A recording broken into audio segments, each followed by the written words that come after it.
Assalamualaikum warahmatullahi wabarakatuh.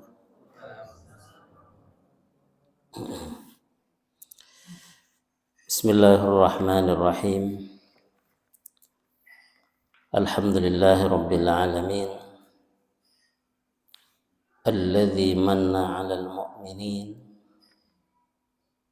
idza ba'atsa fihim rasulan yatlu 'alaihim ayatihi wa yuzakkihim wa yu'allimuhumul kitaba wal hikmah. Al-ayah. Asyhadu an la ilaha illallah wahdahu la syarika lah. وأشهد أن نبينا وحبيبنا محمدا عبد الله ورسوله الذي أرسله بالهدى ودين الحق ليظهره على الدين كله وكفى بالله شهيدا. اللهم صل وسلم عليه على سيدنا محمد وعلى آله وأصحابه والتابعين لهم بإحسان إلى يوم الدين. Amma ba'du. Jemaah sekalian yang dirahmati oleh Allah Subhanahu wa taala, marilah kita bersyukur kepada Allah Subhanahu wa taala, di mana Allah Subhanahu wa taala telah memberikan berbagai kenikmatan yang kita rasakan setiap waktu. Banyak sekali nikmat-nikmat Allah yang diberikan kepada kita yang harus kita selalu sadari, sehingga kita dalam kehidupan ini tidak lepas dari perlindungannya, tidak jauh dari rahmatnya. Kita harus selalu bersyukur, kita harus selalu menyadari nikmat-nikmat Allah yang begitu banyak ini,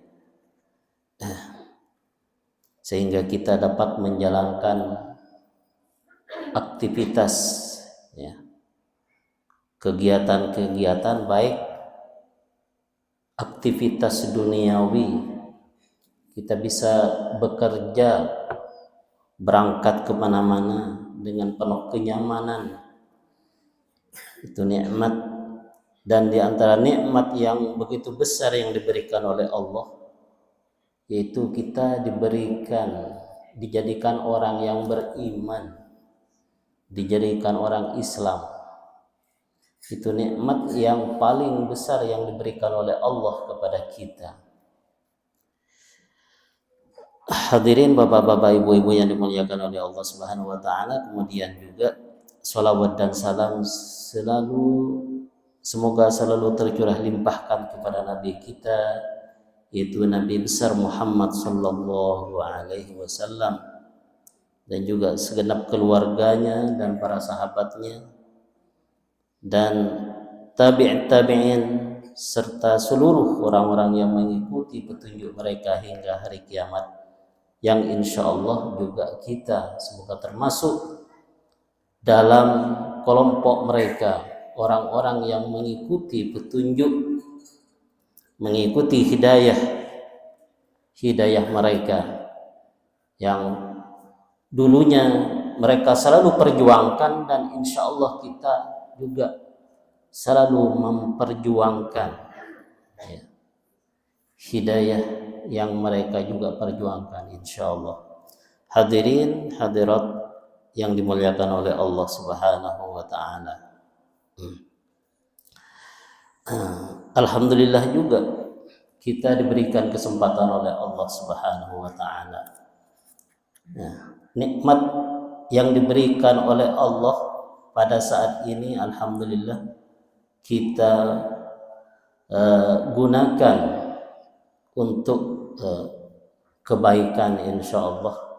Setelah tadi juga kita bersama-sama menjalankan suatu kewajiban sholat subuh berjemaah di masjid ini, alhamdulillah, ya. Apabila kita ingat, kita ketika setelah menjalani suatu kewajiban itu, ya, kita menjalani ibadah itu kita ingat bahwa ibadah itu semoga yang kita jalankan itu diterima oleh Allah. Dan juga kita merasa takut apabila amalan itu tidak diterima oleh Allah. Seyogyanya kita setiap kali menjalankan ibadah itu sebenarnya itu yang selalu diingat, ya. Atau umpama kita sekarang sama-sama hadir dalam pengajian ini, jadi dalam niat kita semoga pengajian ini diterima oleh Allah, ya, gitu. Dan juga ada perasaan takut kalau tidak diterima oleh Allah, karena kita duduk di sini ini semuanya sama-sama ingin mengharap ridho dari Allah, ingin mengharap rahmat dari Allah. Karena harapan ridho dan rahmat dari Allah itu harus selalu mendasari setiap langkah kita dalam menjalankan ibadah kepada Allah Subhanahu wa taala. Ibadah apapun itu, ya, ibadah membaca Al-Qur'an, membaca sholawat, melaksanakan sholat, yang harus perbuatan itu harus didasari dengan keinginan untuk mendapat ridho dan pahala dari Allah Subhanahu wa taala. Dan merasa takut, ada perasaan takut tidak diterima, gitu. Kalau kita melaksanakan sholat zuhur, setelah sholat tuh ada perasaan agar diterima oleh Allah sholat yang barusan dilaksanakan. Kemudian setelah itu ada perasaan takut tidak diterima. Menjalankan sholat asar begitu juga. Menjalankan sholat apapun atau membaca Al-Quran. Membaca Al-Quran. Ketika membaca juga ada keinginan untuk mendapat rahmat Allah dan ridhonya. Dan juga begitu juga setelahnya. Jadi direnungkan. Ya Allah, semoga apa yang baru saja kita laksanakan mendapat ridhomu ya Allah. Ada dalam hati, dibisikkan kepada Allah. Dan juga ada perasaan takut, ya Allah, kalau pas nggak diterima. Kan berarti kalau tidak diterima oleh Allah, itu perbuatan akan sia-sia. Akan sia-sia.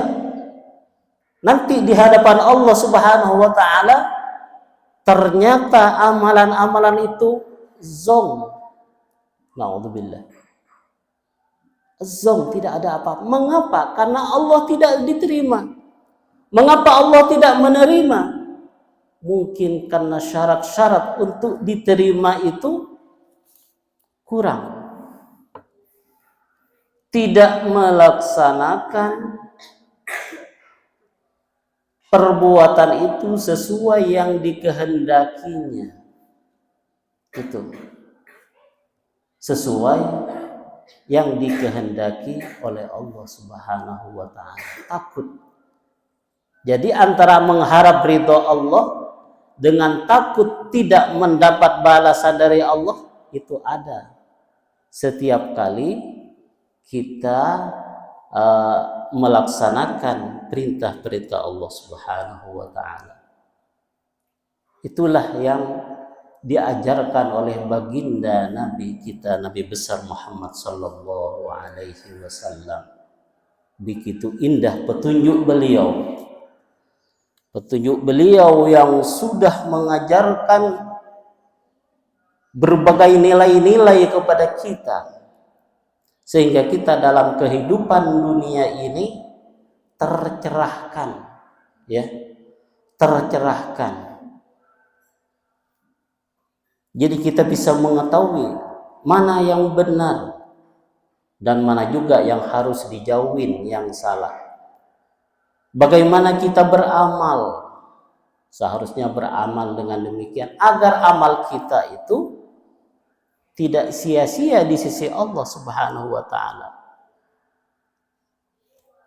Bapak-bapak, ibu-ibu yang dimuliakan oleh Allah Subhanahu wa taala. Jadi pada hari ini tema yaitu mengenai keteladanan Rasulullah sallallahu alaihi wasallam.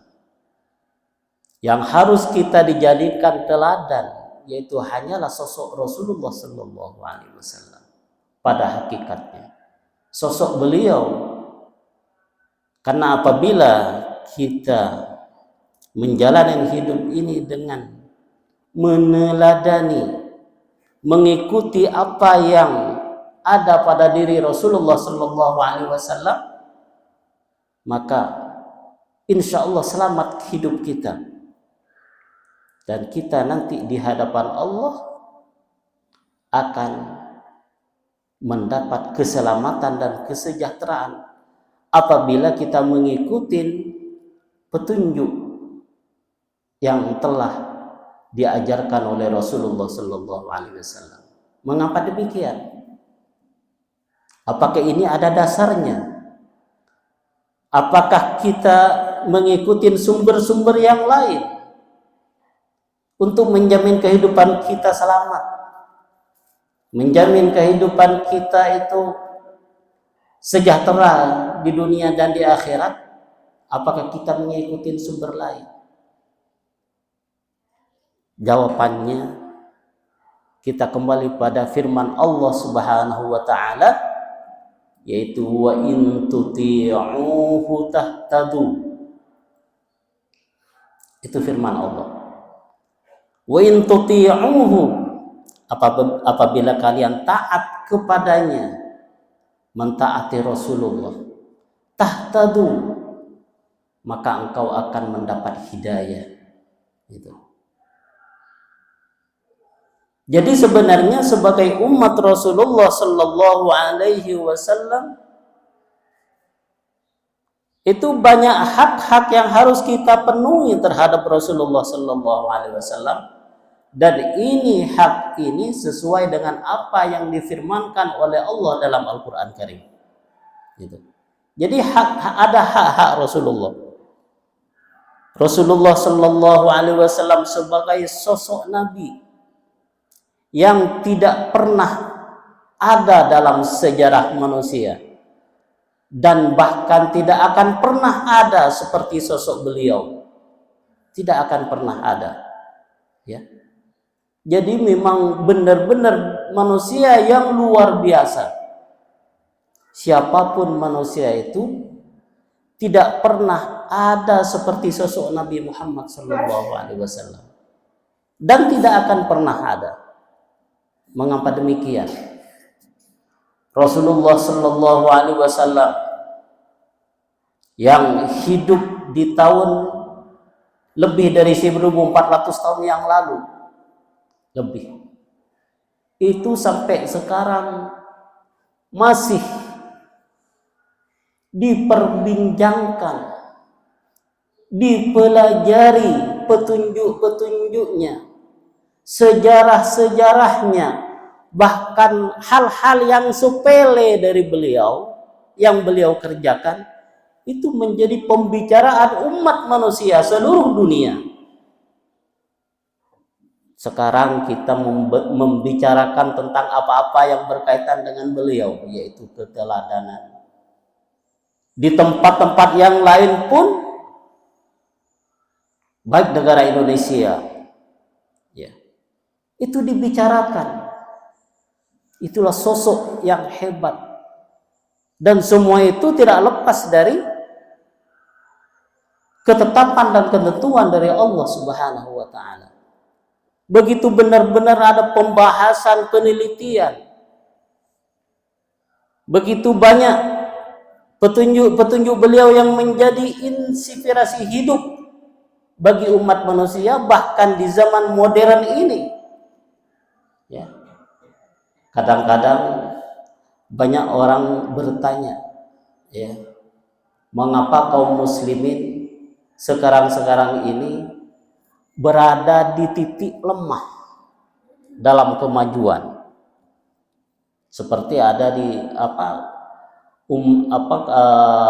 umat Islam, kaum muslimin di situ masih dalam penjajahan sampai sekarang. Itu menjadi timbul tanya sebenarnya, mengapa Allah Subhanahu wa ta'ala, padahal mereka itu kaum muslimin, orang yang Islam, orang yang bersyahadat asyhadu an la ilaha illallah wa asyhadu anna Muhammadar Rasulullah. Setiap sholat dikumandangkan azan, Allahu Akbar sama dengan apa yang kita dengarkan setiap waktu. Tapi masih di belahan dunia sana masih ada umat Islam yang terjajah. Itu banyak orang yang memberikan jawaban. Mengapa? Karena tidak adanya keteladanan pada umat Islam itu, kurang menteladani apa yang ada pada diri nabinya, yaitu Rasulullah Sallallahu Alaihi Wasallam. Banyak, ya, banyak hal-hal yang kurang dalam diri umat Islam ini. Banyak di antara umat Islam itu yang masih mengikuti, kadang-kadang, ya, mengikuti cara-cara orang barat, mengikuti cara-cara musuh-musuh yang kadang-kadang orang barat juga pun itu memusuhi agama kita, ya. Itu sebabnya. Jadi mereka jauh dari agamanya, mereka jauh dari petunjuk nabinya. Itu disebabkan sebab mereka itu jauh dari petunjuk nabinya, jauh dari ajaran nabinya, maka Allah Subhanahu wa ta'ala jauhkan mereka dari rahmatnya. Apabila mereka sama-sama berpegang teguh kepada ajaran agamanya, maka niscaya Allah Subhanahu wa ta'ala akan memberikan pertolongan, memberikan kejayaan. Tidaklah dulu umat Islam itu pernah menguasai dunia, ya, pernah, dan sangat lama sekali. Mungkin sekarang yang hidup di masa-masa sekarang itu kita kebagian yang sedang menjadi polisi dunia sekarang, yang menguasai itu orang di luar kita. Tapi ketika dulu itu umat Islam lah yang menguasai kemajuan, yang menguasai kemajuan dunia. Umat Islam baik dari teknologi, baik dari ilmu kedokteran dan lain semacamnya. Kalau sekarang yang maju mungkin itu dari kaum luar muslimin, yang mungkin sebentar lagi akan bergeser nanti, ya, menurut orang-orang peneliti. Jadi katanya akan bergeser kekuatan, mungkin itu sekarang akan dikuasai oleh Cina, tapi wallahu a'lam. Dulunya umat Islam jatuh pergi ke komunis, ya, komunis terus barat, terus mungkin ke geser lagi itu, dan insya Allah nanti bisa lagi bergeser ke umat Islam lagi. Cuman mungkin kita sekarang itu hidup di masa dimana penguasaan ilmu itu ada di barat, begitu. Itu tadi sebabnya mengapa, karena umat Islam itu kurang berpegang teguh kepada ajaran agamanya.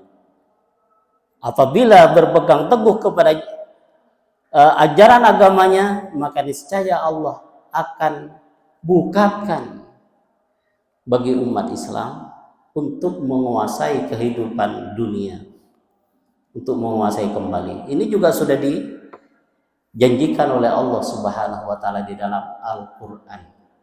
Apa itu ayatnya? Ini. Walau anna ahlal qura amanu wattaqau. Ini dalam Al-Qur'an. La fatahna alaihim barakatin minas sama.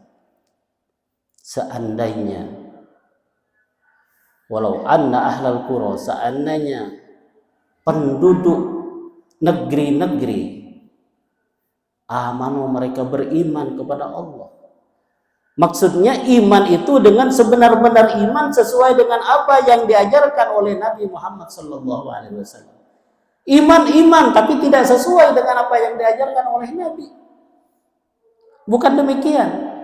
Tapi iman walau anna ahlal qura amanu, iman sesuai dengan iman yang telah diajarkan oleh Nabi.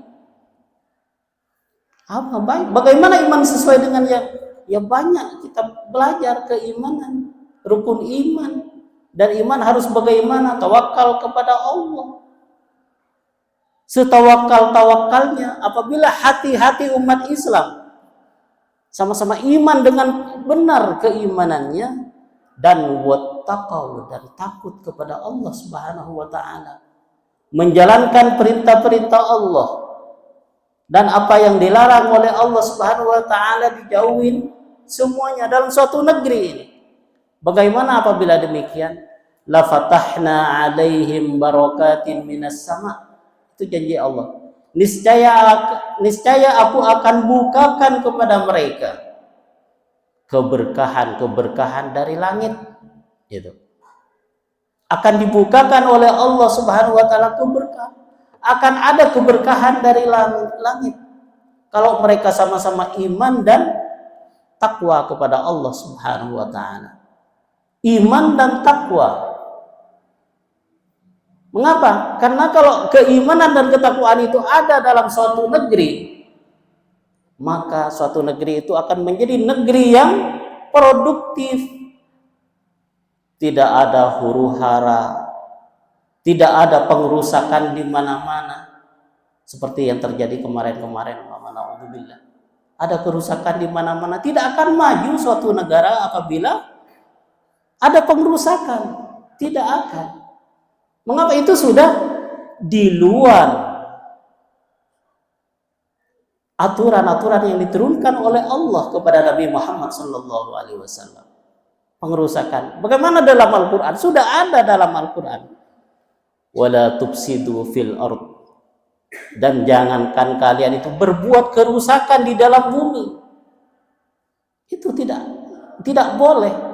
Membuat pengerusakan itu tidak boleh dan tidak akan maju. Begitu betapa Al-Quran itu telah memberikan petunjuk sebenarnya kepada umat Islam. Ya, memberikan petunjuk. Bagaimana umat Islam itu diberikan waktu 24 jam sehari semalam, bagaimana waktu itu benar-benar digunakan hal yang bermanfaat. Hal yang bermanfaat. Bermanfaat kepada diri sendiri, bermanfaat kepada keluarga, bermanfaat kepada tetangga, bermanfaat kepada masyarakat pada umumnya. Itu kalau petunjuk di dalam Al-Quran. Apabila dalam Al-Quran petunjuk itu benar-benar dijalankan oleh umat Islam, makanya Allah bukakan keberkahan. Coba dibayangkan membuat kerusakan. Jangan di dalam Al-Quran itu banyak ayat yang menjelaskan bahwa jangan kalian sekali-kali itu berbuat kerusakan di dalam bumi ini. Bumi ini adalah bumi Allah. Begitu. Bumi Allah, jangan berbuat kerusakan. Innallaha la yuhibbul mufsidin. Sesungguhnya Allah Subhanahu wa taala tidak suka terhadap orang-orang yang berbuat kerusakan. Jadi produktif aja. Apapun yang bisa memberikan nilai kepada orang lain, kerjakan sebisanya, apapun, sedikit apapun. Itu ajaran di dalam Islam. Bahkan Islam tidak akan mengajarkan kepada kita membuang hal yang sampah yang di jalan itu diajarkan agar dibuang sedikit. Ada batu mengganggu orang lain di jalan, disingkirkan. Itu Islam. Sampai Islam itu sebegitu kecilnya juga pun diperhatikan di dalam Islam. Makanya kalau orang-orang beriman dan takwa, iman yang benar-benar iman dan takwa yang benar-benar takwa, itu akan Allah bukakan keberkahan. Suatu negeri nih, umpama kita contohkan, umpama wilayah ini, dalam satu wilayah ini kalau Allah seluruh penduduknya pada sama-sama takwa kepada Allah, sama-sama menjalankan perintah Allah, maka Allah akan turunkan keberkahan bagi penduduk ini, ya, bagi penduduk ini. Mengapa sehari-harinya tidak ada pengerusakan, sehari-harinya tidak ada yang mengadu domba? Jadi semuanya itu sudah produktif menjalani kehidupan, ya. Dan itu sedikit demi sedikit kemajuan yang akan dicapai dalam suatu daerah ini. Kalau di sini menjalankan perintah Allah dengan baik, insya Allah keberkahan akan ada pada penduduk di sini. Itu sudah janji dari Allah Subhanahu wa Ta'ala. Ya, itulah apa yang diajarkan oleh Rasulullah Sallallahu Alaihi Wasallam. Diajarkan itu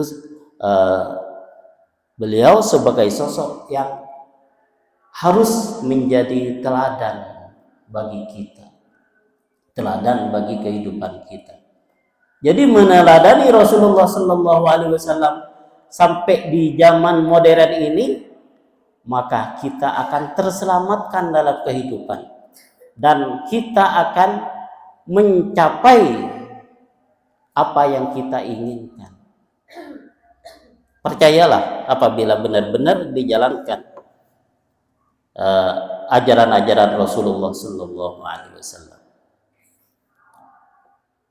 Jadi keteladanan Rasulullah Sallallahu Alaihi Wasallam itu keteladanan dalam hal apa saja, dalam segalanya, ya, dalam segalanya. Kalau Allah Subhanahu Wa Taala berfirman dalam Al-Quran dengan jelas, laqad kana lakum fi Rasulillahi uswatun hasanah. Sungguh ada dalam diri Rasulullah Sallallahu Alaihi Wasallam adalah teladan yang baik bagi kalian. Jadi bagi kalian umat Islam, itu keteladanan itu ada pada diri Rasulullah Sallallahu Alaihi Wasallam. Jadi meneladani Rasulullah, ya. Jadi dalam hidup kita ini, hadirkan dalam hati ini bahwa kita itu meneladani kehidupan Rasulullah Sallallahu Alaihi Wasallam. Itulah yang patut kita teladani, ya. Kita tidak mengambil teladan yang lain. Jadi yang paling tinggi derajat keteladanan itu adalah meneladani Rasulullah Sallallahu Alaihi Wasallam. Mengapa demikian? Karena itu pertama, beliau itu sudah memang sudah pantas untuk menjadi teladan, dan juga itu sudah dijelaskan di dalam Al-Quranul Karim, laqad kana lakum fi Rasulillahi uswatun hasanah. Sungguh dalam diri Rasulullah Sallallahu Alaihi Wasallam ada keteladanan yang baik bagi kalian. Namun dalam ayat berikutnya yaitu disebutkan liman kana yarjullah. Orang yang meladani Rasulullah itu biasanya orang yang mengharap rahmat dari Allah Subhanahu wa Ta'ala. Jadi yang akan meneladani itu apabila kita meneladani Rasulullah, berarti karena kita ada keinginan, ada harapan dalam diri hati ini untuk mengharap rahmat dari Allah. Itu. Kalau ada orang itu tidak ada keinginan untuk mendapat rahmat Allah, mendapat ridha Allah, maka mungkin keteladanan itu tidak ada dalam diri kita. Gitu loh. Jadi orang yang meneladani Rasulullah itu, yaitu dalam ayat itu disebutkan liman kana yarjullaha wal yaumal akhir. Orang yang mengharap rahmat Allah, mengharap ridha Allah dan hari akhir. Orang yang ingin mendapat rahmat Allah, ingin di hari akhir itu selamat, itulah orang yang akan meneladani Rasulullah. Kalau tidak ada harapan itu mungkin jauh. Dalam kehidupan sehari-hari tidak terlintas sosok Rasulullah, tidak terlintas ajaran Rasulullah. Ya, naudzubillah. Tapi kalau ada harapan untuk mendapat ridho Allah, mendapat rahmat Allah, ada harapan untuk, ada keinginan untuk selamat nanti di hari kiamat, di hadapan Allah, untuk mendapat selamat nanti di alam barzah, di alam kubur, maka dalam dirinya ada keinginan untuk meneladani Rasulullah Sallallahu Alaihi Wasallam. Dalam hal apa untuk diteladani? Dalam hal sifat-sifatnya, kelakuan Rasulullah. Jadi memang sudahlah. Kalau dibicarakan Rasulullah itu tidak ada habis-habisnya keteladanan dalam apa? Dalam semua hal. Bahkan disebutkan di dalam Al-Quran itu pujian dari Allah, innaka la'ala khuluqin azim. Ya, Rasulullah Sallallahu Alaihi Wasallam itu mendapat pujian, wa innaka la'ala khuluqin azim. Sesungguhnya kamu itu intinya memiliki akhlak. Wa innaka la'ala khuluqin, akhlak yang agung. Rasulullah ketika berjalan itu semuanya diteliti oleh oleh kaum muslimin. Bahkan oleh peneliti-peneliti juga berkaitan dengan Rasulullah, ada penelitian juga, diteliti, dipelajarin. Rasulullah ketika mau tidur bagaimana? Rasulullah beribadah, Rasulullah dalam kesabaran, sabar, dalam kejujurannya, jujur, ya, jujur. Sampai jujurnya itu ketika sebelum dia diangkat menjadi nabi, masih di zaman jahiliyah, sejak kecil pun Rasulullah Sallallahu Alaihi Wasallam itu terkenal dengan orang yang jujur, yang sampai diberikan gelar apa itu yang kita ketahui, Al-Amin, orang yang jujur, orang yang dipercaya, gitu. Jadi sehingga umat beliau itu akan tergerak untuk mengikuti beliau, kejujurannya, jujur kepada orang lain, bahkan jujur kepada diri sendiri. Semuanya jujur. Dan prinsip kejujuran ini kadang-kadang kurang dijalankan oleh umat Islam sendiri. Prinsip kejujuran. Padahal kalau dijalankan prinsip kejujuran, maka umat ini akan menjadi umat yang kokoh, yang hebat. Kejujuran itu. Coba satu sifat aja diteladani oleh kita, yaitu sifat Rasulullah mengenai kejujuran saja. Mengapa negara-negara barat itu maju? Ya, maju. Mengapa negara-negara barat itu sudah katanya ya, sudah dalam kehidupan sehari-hari itu udah enak. Di kita masih semraut kehidupan. Mengapa? Karena mereka mengamalkan kejujuran. Ya, kejujuran. Bahkan ada seorang tokoh dari umat Islam, tokoh orang Islam dulu ya, pergi ke barat. Ke barat mungkin ke Eropa atau ke Prancis kalau nggak keliru. Di sana kaget, kagum gitu, melihat keadaan di sana kagum. Begitu orang dalam muamalahnya antara satu dengan orang lain itu bagus. Sementara di kehidupan di negara Islam sendiri itu antara orang Islam dan ini kadang-kadang kalau berjanji itu tidak menepatin janjinya. Besok, ternyata setelah besok ketemu tidak selesai, besok lagi. Sementara di barat itu sudah kehidupannya udah mapan. Bagaimana kata tokoh itu? Di sini saya menemukan Islam tapi tidak menemukan orang Islam. Sedangkan di negara saya menemukan orang Islam tapi tidak menemukan Islam. Gitu. Jadi apa artinya? Jadi kalau di sana di barat itu nilai-nilai Islam itu dipraktekkan dalam kehidupan sehari-hari. Walaupun mereka itu bukan orang Islam. Tapi di negara Islam itu walaupun agamanya Islam, walaupun orangnya sudah Islam, tapi nilai-nilai keislaman itu tidak mewarnai kehidupan. Ya. Tidak mewarnai kehidupan sehari-hari. Itulah yang bisa diambil kesimpulan.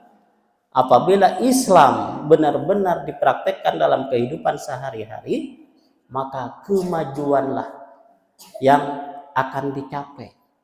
Sudah tidak ada semrawut lagi, sudah tidak ada jalan yang kotor-kotor lagi, semuanya sudah beres. Kalau kita lihat kehidupan kita sekarang, itu kita masih jauh. Permasalahan di mana-mana. Mengapa? Karena satu aspek kejujuran ini tidak kita terapkan dalam kehidupan sehari-hari. Terutama bagi orang-orang yang punya jabatan, punya wewenang. Itu betapa banyak sekali kejujuran itu tidak diterapkan. Itulah satu prinsip dalam Islam itu yang sangat tinggi nilainya, yaitu prinsip kejujuran. Sudah diajarkan di dalam agama kita dan juga sudah dibuktikan oleh Nabi kita Muhammad sallallahu alaihi wasallam. Kita mengambil satu contoh aja, kejujuran terapkan dalam kehidupan kita sehari-hari. Kalau tidak bisa meneladanin semuanya, maka prinsip kejujuran ini teladanin dari sosok Rasulullah sallallahu alaihi wasallam. Itu kejujurannya. Teladan dalam beliau beribadah. Teladan meneladani beliau dalam ketika kita makan, membaca basmalah dulu, setelahnya membaca alhamdulillah. Itu banyak ya keteladanan yang patut kita contoh dari sosok beliau. Hadirin bapak-bapak, ibu-ibu yang dimuliakan oleh Allah Subhanahu wa taala. Jadi kalau kita membicarakan keteladanan, itu sangat banyak sekali yang harus kita contoh dari sosok Nabi kita, Nabi besar Muhammad sallallahu alaihi wasallam. Dan kita dalam kehidupan ini harus meneladanin beliau. Apa yang kita mampu teladanin, ya. Apa yang kita mampu teladanin beliau, tirulah beliau. Untuk mengetahui itu, maka kita perlu belajar sejarah-sejarah beliau. Pelajarin sejarah-sejarah beliau. Mama ketika beliau mau tidur, ketika beliau bangun tidur, ketika beliau melaksanakan wudhu, sholat, begitu. Jadi dalam skalanya, dalam diri Rasulullah SAW, yaitu menjadi contoh baik, menjadi teladan baik bagi kita umat Islam. Dan insya Allah apabila kita itu meneladanin beliau, maka kita akan menjadi orang yang selamat di dunia dan di akhirat. Apabila meneladanin dengan firman Allah Subhanahu wa taala, wa in tuti'uhu tahtadu. Apabila engkau ikutin beliau, apabila kalian itu taat kepada beliau, mengikuti ajaran-ajarannya, maka engkau akan mendapat hidayah, akan petunjuk menuju surga Allah. Jadi berada di dalam jalan yang benar. Ya, karena jalan itu jalan menuju akhirat banyak jalan. Banyak jalan menuju akhirat ya. Kemudian jalan yang benar mana yang pas? Jalan yang akan kita jalani itu menuju surga kan? Mana yang akan kita laluin? Maka jalan yang benar yaitu dengan cara mentaati, menteladani Rasulullah Sallallahu Alaihi Wasallam. Itulah jalan yang menuju surga. Sedangkan jalan-jalan yang lain, kalau apabila dijalanin, mungkin nanti di ujungnya tidak sampai ke surga. Ya, di ujungnya tidak sampai ke surga. Baiklah, mungkin demikian mungkin saya cukupkan untuk kajian kita pada pagi hari ini, yaitu kita meneladani sosok Nabi kita Rasulullah Sallallahu Alaihi Wasallam, dan banyak hal yang dicontohkan oleh beliau. Jadi keteladanan itu banyak sekali, dan kita meneladani apa yang kita mampu, ya, apa yang kita ketahui. Terutama mungkin dalam ibadah itu kita meneladani beliau. Ya, dalam ibadah, dalam bermuamalah dengan orang lain, kita meneladani beliau, sehingga itu kita termasuk orang-orang yang bersama beliau nanti di surga. Pengen? Itu ya. Itu sebenarnya kita dikumpulkan dengan Rasulullah. Dikumpulkan dengan para orang-orang hebat, orang-orang soleh. Kalau di sini mungkin orangnya ya nggak usahlah dengan orang soleh. Tapi kalau di akhirat beda, ya. Sudah makomnya, sudah tempatnya beda. Jadi kita pengennya itu kalau di akhirat dengan orang-orang soleh, dengan para nabi. Beda dengan di dunia. Mengapa? Di dunia itu kan masih alamnya alam kekotoran. Tidak semua kebersihan. Kalau di akhirat nanti di surga pun itu nanti ya, kalau di surga, orang yang ahli surga, sampai rasa iri dengki itu sudah tidak ada di dalam hati. Jadi masa kebersihan gitu. Kalau di dunia ya kan masih banyak itu orang ada iri ke orang lain, dengki itu yang seharusnya tidak